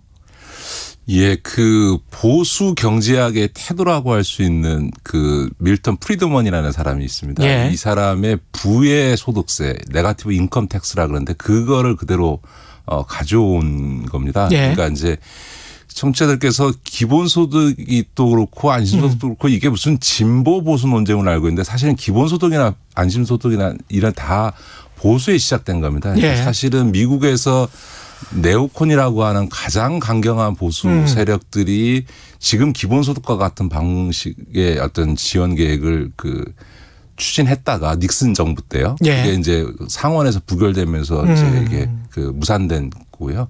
오래됐군요. 예, 그렇습니다. 그러니까 1969년도에 추진돼서 72년도에 실제로 미국의 하원에서 기본소득 방안이 통과됐다가 상원에서 무산된 겁니다. 예. 그러니까 보수가 추진한 게 기본소득이고요. 안심소득도 아까 말씀드렸던 것처럼 프리드먼에 의해서 이제 제한되어져서 실제로 이 방법이 뭐냐면 일정 기준 소득을 정해놓고 예를 들면 부의 소득세가 50%다. 그러면 그 기준선과 자기 소득 사이에 갭 차이에 대해서 50%를 정부가 지원해 주는 겁니다. 이게 지금 오세훈 시장의 그 안심소득도 지금 예. 4인 가구족 기준 그 중위소득 을 정해놓고 거기서 실제소득과 실제소득보다 좀 낮으면 실제소득이 낮으면 그 차이만큼에 대해서 50%를 보전해 주는 거니까 그렇죠. 사실은 밀턴 프리드만의 예. 이 부의 소득세 방안을 그대로 가져온 건데 근데 이제 미국에서 이거를 실제로 실험을 해봤어요. 예. 해봤더니 근로시간이 줄어들고 근로의욕이 감퇴되는 등 이게 좀 퇴행적으로 결과가 나타났다고 해서 그게 폐기됐던 그러니까 미국에서 이미 폐기가 돼서 예. 그걸 대안으로 1975년부터 EITC라고 하는 우리나라도 실시하고 있습니다만 예. EITC 같은 제도를 지금 이제 활용하고 있는 거죠. 그러면 그러니까 중위소득이 가령 200만 원이에요. 근데 네네. 제가 뭐 한 150만 원을 받아요. 네네. 그러면 그 50만 원의 갭을 50%를 네네. 예. 그러면 25만 원을 네, 그러니까, 예. 그러니까 기준 소득이 있죠. 그러니까 지금 예. 지금 방안으로 얘기하면 서울시 같은 경우는 지금 4인 가족 중위 소득이라고 하는 게 지금 한 487만 원 487만 원. 월. 예. 근데 자기가 만약에 200만 원을 번다. 예. 그러면 거기 287만 원의 그 갭이 생기지 않습니까? 그렇죠. 거기에 50%인 한 142, 한 3만 원 정도를 예. 주는 방안인 거죠. 아, 그러면 진짜 말씀하신 대로 그 지금보다 더 뭐 승진을 해야 되겠다, 더 좋은 직장을 가져야 되겠다, 더 일을 많이 해야 되겠다, 그럴 필요가 없어질 수도 있을 것도 같네. 그러니까 오세훈 시장의 안소득 방안은 저는 뭐 이거는 미국에서 이미 실패한 실험으로 판정난 건데 지금 다시 한국에서 21세기에 다시 한다는 게 40년 전에 한 일을 또 하는 건데요. 이런 겁니다. 지금 만약 소득이 0원이다라고 하면 이제 월 487만 원이 그 4인 가족 기준 중위소득이니까 그러면은 그거의 반이니까 243만 원까지 지급을 받을 수 있는 거죠. 그렇죠. 그런데 지금 우리나라 그 국민기초생활보장법 상에 그 가장 빈곤층에 있는 분들이 4인 가족 기준으로 지급받는 돈이 146만 원이니까 거의 지금 이제 기초생활 수급권자에게 주어지는 돈의 100만 원 이상을 더 주는 꼴이 되는 건데. 그렇게 되네. 무엇보다 중요한 거는 우리나라의 지금 최저임금이요. 일을 했을 때 받을 수 있는 최저임금이 월 단위로 계산하면 182만 원입니다. 그렇죠. 무슨 얘기냐면 열심히 한 달 내내 일해서 받을 수 있는 최저임금이 182만 원인데 아무것도 안 하고 받을 수 있는 최대 금액이 243만 원이 되면 누가 최저임금 받으면서 일하려고 하겠습니까? 안 하죠. 이게 이제 미국의 실험에 의해서 다 확인된 거예요. 그런데 지금 오세훈 시장이 지금 내놓은 방안이라고 하는 거는 그러니까 모든 소득 지원 정책의 원칙이 있습니다. 그건 뭐냐면 일해서 버는 사람들보다 그 금액이 올라가서는 안 된다는 겁니다. 그렇지 않겠습니까? 그렇죠. 일해서 버는 돈보다 그냥 앉아서 지원받는 돈이 더 크면 누가 일하겠어요? 그렇죠. 그렇기 때문에 모든 그 현금 복지에 있어서도 최저임금을 상회해서는 안 됩니다. 그러니까 현재 182만 원이면 월. 그거 이상의 현금 복지 지원을 하게 되면 모럴 해저드가 생겨나는 거죠. 그렇기 때문에 지금 현재 안심소득 방안은 뭐 있을 수 없는 방안이다. 재원도 이거 상당히 많이 들 것 같은데요. 그렇죠. 해당되는 계층도 상당히 많을 것 같고. 그러니까 서울 중위소득 50% 이하니까 서울 주민의 50%가 그에 해당되고 거기서 이제 소득의 갭에 따라서 차이에 따라서 격차에 따라서 이제 주어지는 건데 최소 10몇 조 이상 든다고 봐야죠. 1년에? 1년에. 네. 서울만 커버하는데도요? 그렇죠. 왜냐하면 그 기존 지금 나와 있는 기본소득 방안에 비해서 지원 규모가 뭐 어마어마하게 차이가 나거든요. 그러니까 평균적으로 보면 대개 월 100만 원씩의 이상의 지원을 받게 되는 거니까 그런 문제가 생기는 거죠. 이게 근데 참 그 포퓰리즘이라고 우리가 간단하게 그렇게 부르는데 그것과 어떤 사회복지망 구축 사이에서 어떤 균형점이 필요할 것 같은데 고민해야 될 지점이 뭘까요? 기본소득이든 안심소득이든 간에. 기본적으로 이게 지금 외국에서 이미 다 실험해서 실패하고 기본소득 방안도 여러 나라에서 실험해서 다 실패한 것으로 돼서 이 다 정리한 일인데 지금 대한민국이 지금 거꾸로 지금 대선을 앞두고 지금 이게 지금 그 논쟁을 하고 있는 거는 좀 안타까운 일이다. 이미 제기되는 기본소득 방안이나 뭐 지금 오세훈 시장이 얘기하는 안심소득 방안이나 외국 학자들이 보기엔 참 철진한 얘기들을 하고 있어 보이는 거죠. 있는 복지나 잘해야 되는 거군요. 그다음에 복지의 특성이라는 게 이런 게 있습니다. 오세훈 시장이 안심소득 방식으로 만약 하게 될 경우에는 지금 기초생활보장 수급권자들은 그 안심소득을 받으면 수급자에서 다 탈락하겠죠. 소득이 생겨나니까. 높아지니까 다 탈락하게 되는데 문제는 그 생계급여만 탈락하는 게 아니고 주거급여나 의료급여나 교육급여에서도 다 일괄적으로 탈락하게 되거든요. 그렇겠습니다. 그런데 이제 저소득층에게는 생계급여와 같은 소득 지원도 중요하지만 사실은 나이 드신 분들이 많기 때문에 의료급여가 너무 중요하고요. 또 주거급여 차원에서 공공임대주택을 지급받는 게 굉장히 중요한 거거든요. 그렇죠. 그래서 이제 보통 복지가 발달한 나라일수록 현금 복지보다도 오히려 현물 복지, 다시 말해서 이런 서비스라든가 의료 지원이라든가 주거 지원과 같은 이 현물 복지가 훨씬 더 발전돼 있습니다. 그럴수록 선진국인 거거든요. 그런데 지금 복지가 발전하면 발전할수록 현금 복지에서 현물 복지로 옮겨가야 되는데 우리는 지금 거꾸로 현금 복지 중심으로 가고 있으니까 지금 논쟁이라는 게 복지의 발전 역사에서 보면 좀 퇴행적인 거다. 이 말씀을 드리는 거죠. 그러니까 실제로 2차 세계대전 뒤에 이 기본소득적 방식이나 안심소득적 방식의 것들을 다 실험해 봤어요. 다 실패한 거거든요. 현금 주는 방식은 다 실패했다. 재난지원금 같은 경우는 그럼 어떻습니까? 재난지원금은? 물론 재난지원금을 줄 수도 있겠죠. 그런데 이제 지금 재난지원금을 보편적으로 또 지급하겠다라는 하자 이런 논란이 있지 않습니까? 이제 이것도 저는 맞지 않다고 생각합니다. 최근에 이제 지금 재난지원금 논란에 좀 달라진 거는 옛날에는 그 부채 내서 그러니까 빚내서 추경을 편성해서 했는데 이번에는 지금 세수가 지금 초과 세수가 거의 한 20조 30조 생긴다는 30조, 거 아닙니까? 근데 이렇게 초과 세수가 20조 30조 생겨나게 된 이유가 그 양쪽 측면에 있는데 하나는 기재부가 과소 추계 아예 세수 추계를 작게 해온 측면이 있습니다. 예를 들어서 이 박근혜 정부 말기에도 사실은 그 과소 추계를 해가지고 한두 해가 아니에요. 한두 해가 아니고 한 3년 동안은 거의 20조 동안 20조에 가까운 돈이 추가 세수가 들어와서 그때도 그 돈을 가지고 추경 편성하고 이렇게 했었거든요. 그러니까 다시 말해서 기재부가 세수를 정확히 예측해서 세수가 많이 들어오는 것으로 되면 돈 들어와서 세금이 많이 거쳤으니까 재정을 확장하려고 할 게 뻔하니까 그렇죠. 이 재정이 확장되는 걸 막기 위해서 의도적으로 세수 추계를 낮게 잡는다.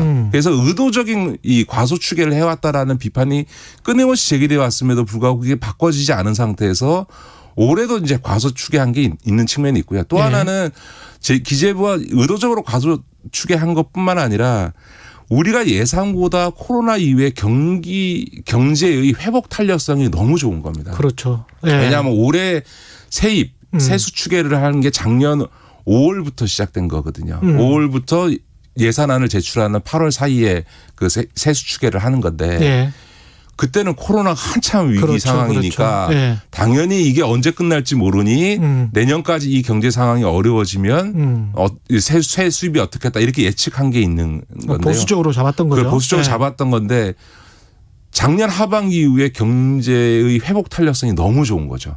그리고 지금 우리나라도 지금 마찬가지 그런 상황이 벌어지고 있고 미국은 지금 뭐 이 7%의 정말 있을 수 없는 수준의 이 경제 성장률을 올해 예측이 되고 있는데요. 문제는 이런 거예요. 지금 이렇게 경제가 빠르게 회복하고 있다라고 하는 거. 그다음에 지금 지표가 나타나는 게 4월 달, 5월 달에 우리나라 물가 상승률이라고 하는 게 지금 2%를 넘어섰거든요. 5월 달 2.6% 물가 상승을 한 거거든요. 물가가 상승했다는 건 무슨 의미겠어요? 수요가 많아지고 있는 거죠. 수요가 많으니까 물가가 상승하는 거고 그 얘기는 소비가 그만큼 올라왔다는 얘기 아닙니까?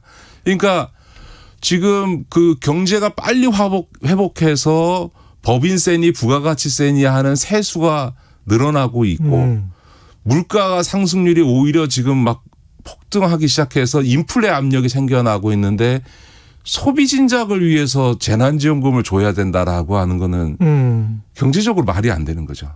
그 막 불이 불타고 있는데 휘발유 한 번 더 끼얹는 격이다. 그렇죠. 지금 오히려 지금 전 세계적으로는 그 너무 빠른 속도의 이 경기 탄력, 회복 탄력 때문에 인플레의 위험이 있고 그 인플레의 위험성 때문에 인플레이션의 위험을 견제하기 위해서 금리 인상이 논의되고 있는 상황에서 지금 재난지원금을 주는 건 두 가지 요소를 얘기하지 않습니까? 어려운 사람에 대한 지원. 두 번째는 소비 진작인데 두 번째 소비 진작과 관련해서는 지금 모든 지표는 물가 상승률은 오히려 2.6%를 가고 있고 지금 경기가 너무 빠른 속도로 회복해가지고 너무 빠르게 회복해서 지금 초과 세수가 발생할 정도로 경제의 회복 탄력성이 좋은데 무슨 소비 촉진을 정부가 돈을 풀어서 해야 될 이유는 사실은 없죠. 그러니까 두 번째 소비 진작을 위한 재난지원금이라는 건 명분이 없는 얘기고요. 첫 번째 어려운 사람을 위한 지원이라 그러는데 늘 말씀드립니다만 봉급쟁이들 같은 경우에는 뭐 코로나 가장 심각할 때도 그랬고 지금도 그렇고 손실난 게 하나도 없고요.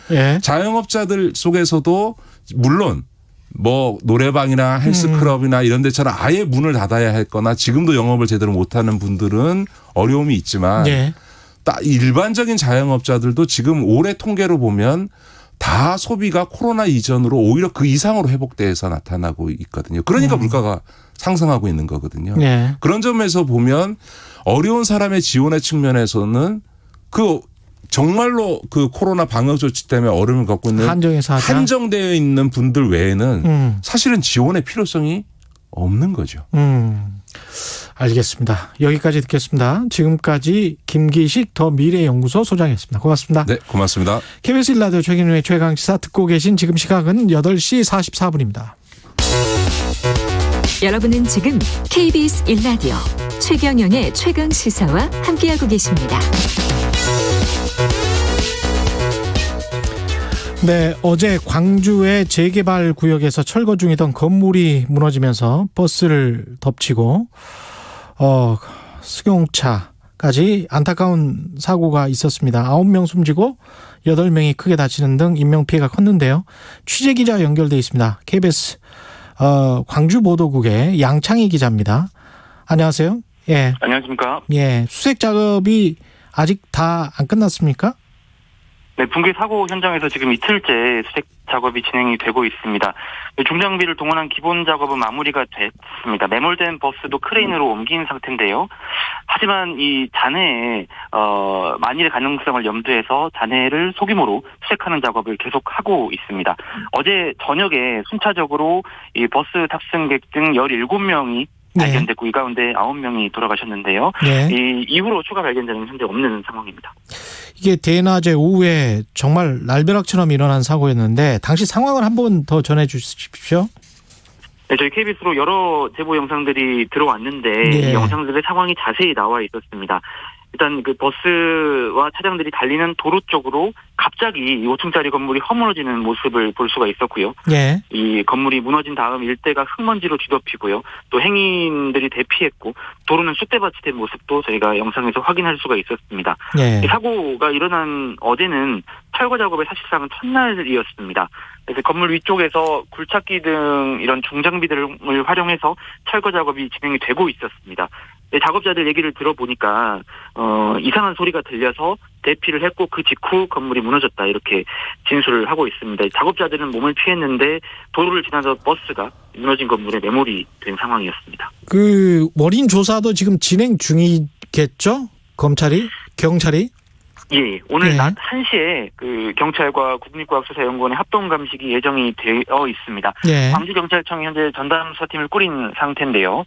공사 관계자 등을 대상으로 수사를 하고 있습니다. 지금 수사를 하고 있는 부분 중에 중점적으로 보는 부분은요.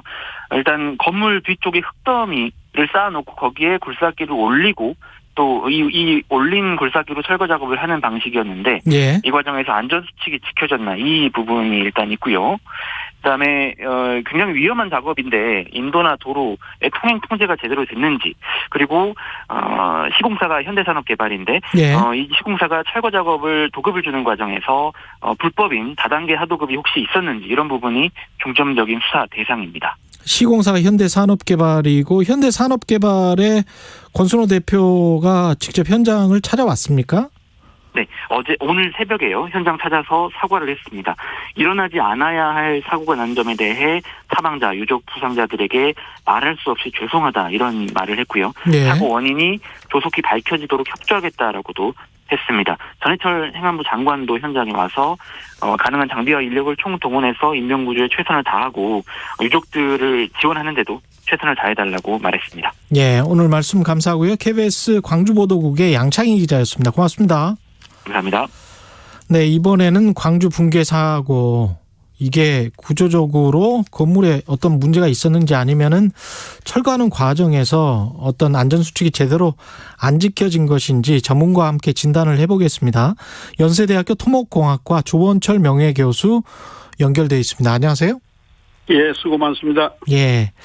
재개발 구역의 5층 건물 철거 도중에 이게 발생한 사건인데요. 보니까 영상에 보니까 갑자기 이렇게 확 쏟아져 버리더라고요. 건물 자체가. 예. 예. 어떻게 추정을 하세요? 결과는 한눈에 쏟아지는 게 이제 보였는데 예. 건물이 도로 쪽으로 이제 죄송합니다. 예. 건물이 도로 쪽으로 이제 쏟아졌거든요. 예. 그리고 건물 뒤에 조금 전에 앞에 기자분도 말씀하셨습니다마는 뒤에 흙더미를 쌓고 흙더미 위에서 포크레인이 올라가서 건물을 철거하는 과정이었거든요. 예. 그러면 가장 중요한 것은 철거 작업은 건물 구조 해석을 통해서 단계별로 힘의 균형을 맞추도록 철거를 해야 되는데 예. 그렇지를 않았던 것이 핵심인 것 같고요. 예. 더욱이 건물 뒤쪽에 흙을 쌓아놓고 그 위에서 포크레인이 작업했다고 하면은 다른 특별한 증상이 없었다고 하면 포크레인이 미는 힘에 의해서 앞으로 즉 도로 쪽으로 건물이 쏟아졌을 개연성이 굉장히 높습니다.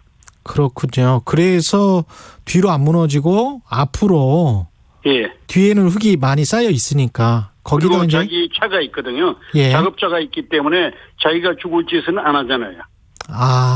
그렇게 되는 거군요. 예. 예.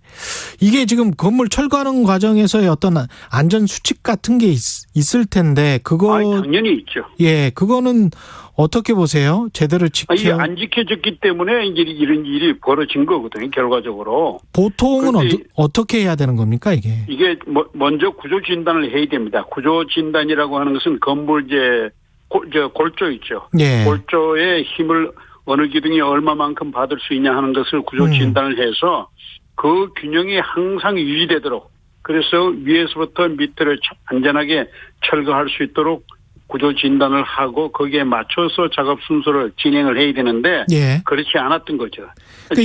재작년에 우리 서울 잠원동에서 그 건물 꽃 같은 현상이 있었지 않습니까? 예. 마찬가지 원인이고 마찬가지 과정입니다. 그 인부들이 미리 피했다고 하는데 그러면 안전관리 감독을 하는 사람이 있을 거 아니에요? 그러면 그 사람이 당연히 있어야죠. 그러면 그 사람이 도로를 통제를 한달지 시민들에게 알린달지 그 과정이 있었어야 됐을 것 같은데요? 그건 당연합니다. 왜냐하면 뒤에서 안 보이는 데서 작업을 하면은 서로 통신기를 가지고 또는 신호기를 가지고 건물 바깥이 도로이기 때문에 도로 양쪽에서 그걸 통제해 주는 분이 반드시 있어야 되거든요. 그런데 그런 시스템을 관리하는 정부 즉 광주시의 감독은 뭐 했냐 하는 겁니다. 감독 체제가 있었냐 하는 걸 우리가 지금 점검해야 돼요. 요즘 와서 중대재해법 처리에 관한 중대재난 처리에 관한 법이 국회에서 통과돼서 이제 시행을 기다리고 있습니다만 거기에 중요한 결점이 하나 있어요. 어떤 발주기관, 발주기관 내지는 그 발주기관의 감독 기능이 전혀 책임성이 전혀 없어요. 발주기관이라면 여기에서는 현대산업개발인가요? 아니 그거는 시행사고. 시공사고. 광주시죠. 광주시. 광주시. 왜냐하면은 작업장 부근에는 시민들이 있기 때문에 시민의 안전을 위해서는 발주기관의 감독 기능이 반드시 있어야 되는데 이것이 중대재해법에도 다 빠져 있어요. 없어요. 발주기관의 감독 기능이 있어야 된다. 그 작업장이 어디에 있냐면 광주시에 있거든요. 그렇죠. 광주시에 있으면 광주 시민들의 그 작업장 주변의 안전을 확보하기 위해서는 광주시의 그 감독 기능이 반드시 있어야 되는데 이런 것이 법 자체에 빠져 있어요. 이거는 지금이라도 그 시스템적인 제도적인 허점이니까 넣어야 된다 그런 말씀이시네요. 넣어야 되는데 금년초죠 그 중대재해처벌법에 보면 그게 속 빠져 있거든요. 빠져 있으면 그걸 다시 국회를 통과시키려면 엄청나게 힘든 과정을 또 겪어야 될 겁니다. 이해관계가 있기 때문에 그거 전부 책임 안 지려고 그래요. 예를 들어서 관에서 발주한다든지 또는 어떤 큰 재벌에서 또는 그 건물주가 발주할 때 건물주의 책임 또는 관에서 발주기관의 책임이 반드시 명기가 돼야 되는데 그게 없다고 하는 것이 근본적인 모순이죠. 우리가 보통 공사 철거하면 앞에 가림막 같은 게 있지 않습니까? 가림막은 전혀 그건 소용없나요? 힘을 못 쓰는 겁니다. 그건 소용없는 거고 가림막은 시민들이 보기에 이제 시각적으로 좀 덜 위험한 걸 이제 덜 느끼도록 그렇게 하는 거지. 가림막 자체는 역학적으로는 전혀 힘을 못 씁니다. 그 정도 가지고는 안 되는 거군요. 건물이 무너져 버리면. 그러면 그 가림막을 제대로 보강해서 공사를 해야 되는 그런 규정을 그럴 필요는 없고요. 그럴 것까지는 없는데 여러분 도로 같은 것을 이제 큰 산길이 있는 도로를 다니다 보면 공사하는 장에 보면 큰 아이빔 박아가지고 산을 절개하는 게 있는데 그 정도는 돼야 되는데 그 정도가 돼야 힘을 받을 수가 있거든요. 그러나 건물 철거 주변에서는 그런 가림막을 할 수도 없고 또 할 수도 없죠, 지금 뭐. 제가. 예, 결국은 이제 아까 그 균형 구조를 잘 그 생각을 해서 철거를 했어야 되는데 그거를 못했고 관리 감독이 부실했다. 그리고 그렇죠. 관리 감독이 부실할 수밖에 없는 제도적인 허점이 있다. 그런 말씀이시군요. 그렇죠. 그 건물 구조 해석을 위해서는 관리 감독이 반드시 필요합니다. 예, 시공사는 어떤 책임을 집니까?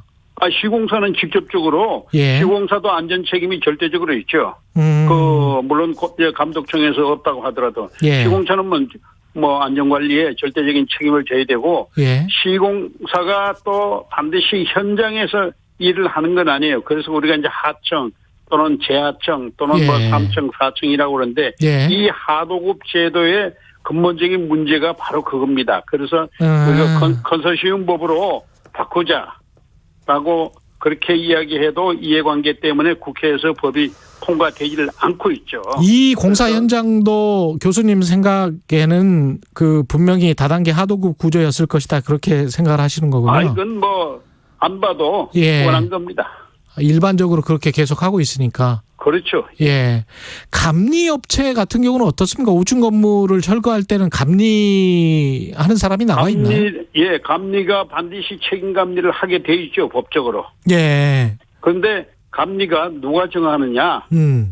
그 구조를 보면 감리 회사를 정하는 구조를 보면은 감리 권한에 또는 권한 행사에 한계를 또 분명히 볼 수가 있습니다. 감리도 사실은 시공사에서 월급 받는 거 아닙니까?